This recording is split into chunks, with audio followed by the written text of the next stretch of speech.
वरहमतुल्लाहि वबरकातुहू। उस बच्चे की बातें सुनी, कैसे वो कह रहा था मुल्क को हासिल करना ही मकसद नहीं था, इसको हरा भरा साफ़ सुथरा रखना भी मकसद है। और दीन हक जो इस्लाम है हमारा दीन, उस पे कायम रहना भी एक मकसद है।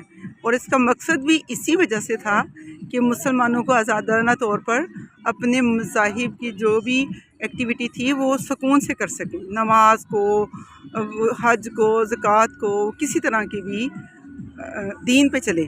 लेकिन अब तो दीन पे कम और दुनिया के साथ ज़्यादा चल रहे हैं, और वो ये एक्टिविटी नहीं होनी चाहिए। हमने मुल्क अगर दीन के लिए मुल्क को हासिल किया था, तो हमें इसको दीन पे कायम भी रखना है, ठीक है। ये जो मुसलमान हर जगह मुसलमानों की शामत अमाल आई हुई है, वो हमारे अमाल नामों की वजह से है। और सोचें कि हम कैसे दीन के लिए कोई अच्छा काम कर सकते हैं, और करना भी चाहिए। और अल्लाह ताला हमें तौफीक अता फरमाए। कुछ भी नेकी का काम अल्लाह की मदद के बगैर हो ही नहीं सकता। और मदद कैसे हासिल करनी है? नमाज के ज़रिए, कुरान के ज़रिए, अल्लाह ताला की फरमाबरदारी के ज़रिए, तो ही अल्लाह मदद करेगा ना। ऐसे तो नहीं आपने सोचा और मदद हो जाए, नो।